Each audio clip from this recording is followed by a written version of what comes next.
Hi, Hayley here at hhwellness.com.au. In today's blog, I'm going to share 5 self-love tips that every woman should know.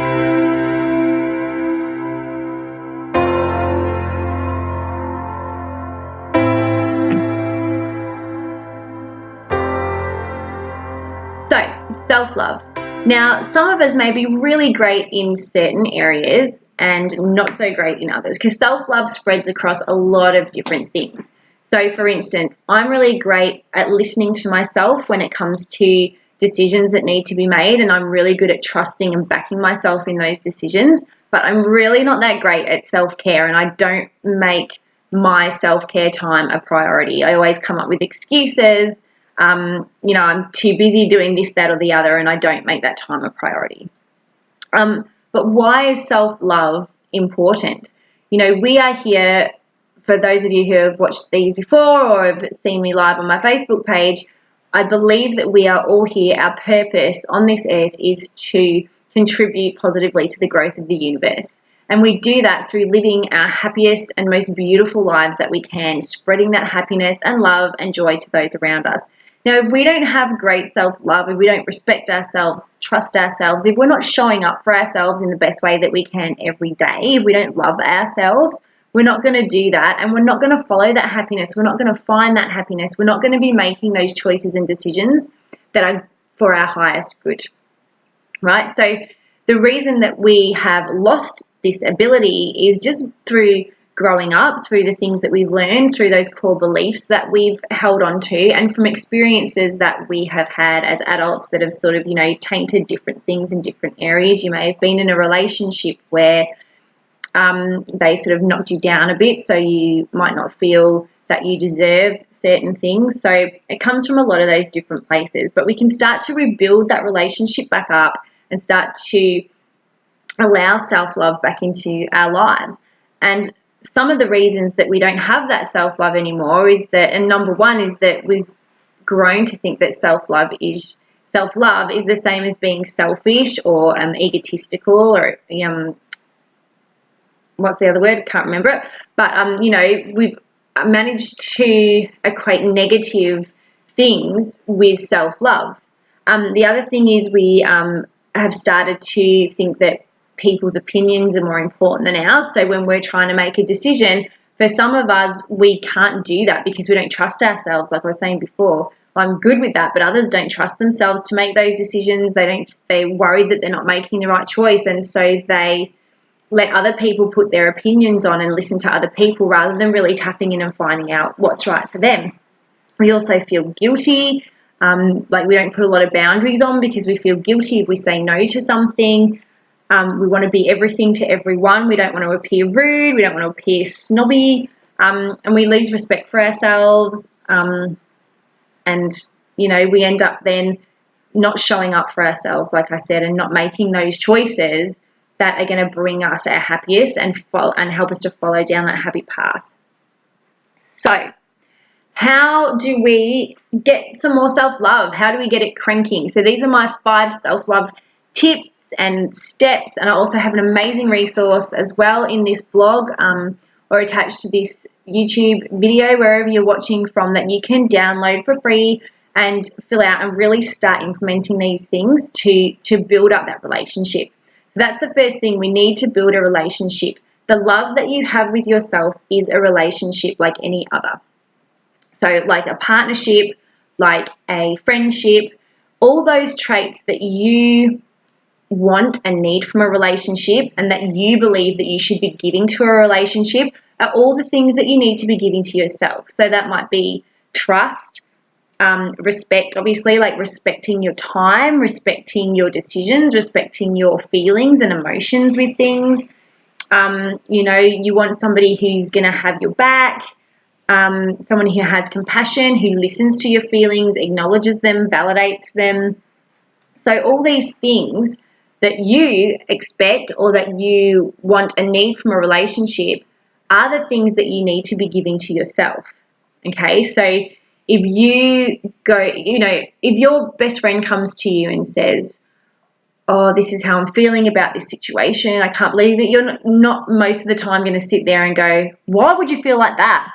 Like, that's so stupid. Like, I would never feel like that. You know, you're being an idiot. You need to stop it. Like, you wouldn't say that to a friend. If that was a friend, you'd say, oh, you know, I can see that you feel like that. You know, I'm so sorry that this has happened. You know, you show more compassion and empathy towards what's going on. And now, if you were talking to yourself, you'd be going, you're such an idiot. What are you doing? You shouldn't be feeling like that, you know, and you do that negative self-talk. So what we need to learn to do is to talk to ourselves like we would talk to our partner or our best friend. We need to show ourselves those same considerations that we would somebody else. We need to do that with ourselves. So we need to start building that relationship. So like I said, I've got a free resource. So a great thing to do is to make a list of all those traits, all those wants, those needs that you need from that you like in a relationship with a partner or a friend, and write all those down and stick them up somewhere so that they remind you of how, you know, you should be treating yourself.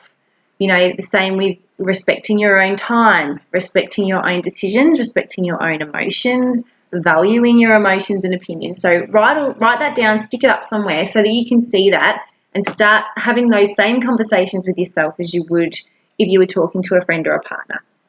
So that's number one. You need to start building a relationship. So number two, taking time to tune in.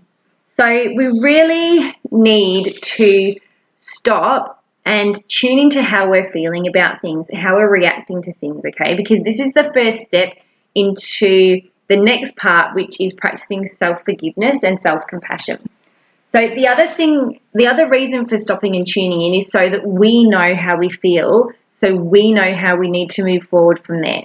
Other people, it's beautiful that friends, family want to give their opinions on things, but you are the only person that truly knows what is going on inside. But you can't find that if you don't stop and get quiet and really tune into it, because we can be really, really good at just letting everything, you know, wash by and wash away and, oh, yeah, that's fine and this is fine and I'm fine and everything's good, because we don't actually stop and really let ourselves acknowledge what's going on. But the sooner that we do that, the sooner we can find resolutions, the easier we can make better decisions and move forward. And then, like I said, with really finding those emotions and what's going on, that's a really good first step to showing self-compassion and self-forgiveness. So when it comes to taking time to tune in, just a few minutes every day. It doesn't have to be full-blown meditations or anything like that, but just sit and be still and take a breath. If you feel like you're starting to freak out or you've had a massive go at your partner for what kind of seems like no reason, or you're getting stressed out, you're getting anxious, or there's, you know, a certain situation going on that you want resolving, just sit, take a minute, take some deep breaths, close your eyes and just really allow yourself to feel what is going on. A lot of the negative beliefs a lot of the negative emotions that we're feeling are basically from some sort of fear. So as these anxieties and stresses, frustration, if we're really angry at somebody, you know, once we start to feel and acknowledge these emotions, we can get down to the root of what the actual problem is. And then once you know what the actual problem is, you have the capacity to then make the decision of how to move forward on that. Because instead of just dealing with all the surface emotions like the anger and the frustration and all that kind of thing, you can get to the root fear of that. And from that place, then you can actually come up with a resolution to the problem. So really sitting and taking time to acknowledge those emotions, let them come up, let yourself feel them so that you can get rid of them straight away rather than them harboring and festering and starting to cause disease within the body. We can let go of it and we can move forward. So that's number two, taking time to tune in. Number three, so that comes to practicing self-compassion and self-forgiveness. Some of this is taken from the beautiful Gabby Bernstein. If you guys are not aware of her, check her out. She's amazing. But, you know, self-compassion and self-forgiveness is something that we're really just not very good at, a lot of us. And it comes, I think, mostly for me, in my experience, the fact that we think we should be doing everything perfectly all the time. You know, we're humans. We are not perfect. We are going to make mistakes. We are constantly figuring things out. We can only make decisions in the moment with the best knowledge that we have, in the emotion that we're in. I think we expect way too much of ourselves most of the time. And so we get angry and we get frustrated because things aren't going perfectly and we're not doing things perfectly. And these are the times when we really need to practice self-compassion. So let's say that, like the example in the blog, let's say that you've been really stressed out at work, your husband's been working late too, so you've had no help with the kids, so you're worrying about getting dinner and, you know, you're just getting all stressed and all anxious, and your husband comes home or your partner comes home and you just lash out. You're yelling, you're screaming, all those heightened emotions are coming out, blah, blah, blah, blah, verbal diarrhea all over them in a really angry way. You feel terrible afterwards, you know, and you don't know why you did it, and you're like, oh my God, what have I done? Like, I'm not coping, I'm stressing out, everything's too much for me. If you just take a time out for a minute and all you need to do is say, oh, Hales, oopsie daisies, don't worry about it. It's all good. It's fine. You've had a big week. You've got a lot going on. There's big stuff going on at work. You know, the kids have been a little bit all over the place. I know that you're worried that you're not keeping up and you're not coping. But don't worry about it. You are awesome. You are amazing. You are capable. And you've totally got this. You have totally got it. You made a little mistake just for a minute. You're only human. But you are so all over it. I forgive you, Hayley. I forgive you for not being perfect. I forgive you for having a little moment. It is all okay. You've got it. It's okay. And in that moment, just like that, everything is okay. It's okay to make mistakes, you know. So practicing when something like that happens, no matter what it is that you've gone through, just turning everything around and really just being kind to yourself. Again, the same as you would to your partner, your best friend, when they've had a bit of a moment, you know. You tell them it's okay, don't worry about it. Stuff happens, you know. That's the end of that. So practicing to give yourself a little pep talk and turn it around like that is a really great thing to be doing. So number 4, focusing on the inside. So a lot of us think of self-love as being able to look in the mirror and go, oh my God, I'm so beautiful. And it's not just, sorry, I don't know why I said that like that. That was rude. But, you know, being able to look at yourself and love how you look. But what we need to do is we need to take our focus of self-love to the inside and focus on your joy and your happiness.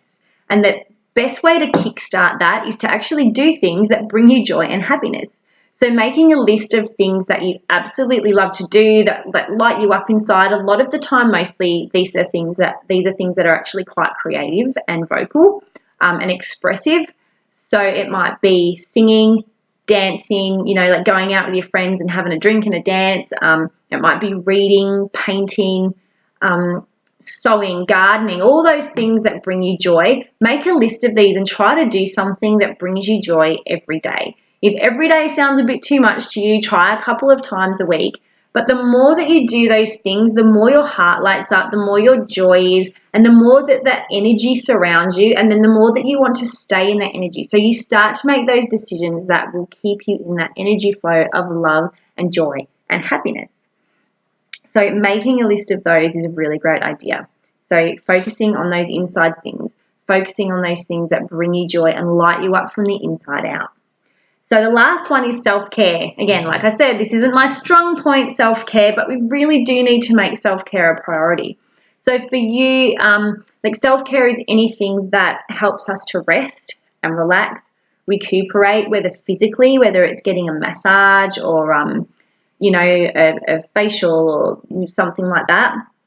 Or it could be meditating, or, you know, just even managing to get in the shower if you're a busy mum. So anything like that helps your body, your mind, your spirit to just relax and regroup itself. It's like that real R&R and that time out. So scheduling time for self-care is really important when it comes to rebuilding that relationship and finding that self-love again. So let's just quickly recap. So number 1, we need to rebuild the relationship with ourselves. Number 2, take time to tune in. Number 3, practice self-compassion and self-forgiveness. 4, focus on the inside. And 5, remember to schedule in that self-care and those self-care activities. Now, like I said, I have a great resource in the blog down the bottom. It's a self-love roadmap. So it's just these 5 things put out in some activities that you can do, just making some lists, doing a little bit of a meditation, and really starting to make sure that we're starting to build that relationship and get all these self-love things happening again, so that we can just make them the happiest, not the happiest, but the best decisions for our highest good. We all want to live amazing lives, and if we're not respectful of ourselves and loving of ourselves, we're not going to make those decisions, because all of our decisions are going to be based on fear. They're going to be based on other people. They're not going to be in line with what we want. And it's okay to want to make decisions for what you want. Okay? It's okay. Give yourself permission to love yourself and to make decisions that align with your happiness, because that's why we're here. And we want to teach our kids to do that. We want to teach our kids to be able to align with that happiness, okay? And we want to spread that to everyone around us so that we are fulfilling that purpose. So, again, grab that download. It's awesome, if I do say so myself. Also, you can join me on Facebook Live every Wednesday at 10 a.m. So what happens is, I'll do this blog, and then for the month we'll sort of go a little bit deeper into these topics. And you can ask me any questions or anything like that. Also, if you are in the Adelaide area, if you would ever like a Reiki or reading, please contact me. Even if you are not, I'm happy to do them online also. So please reach out, connect with me. It would be great to catch up with you and connect with you. So please enjoy your day, and I will see you all soon. Bye-bye.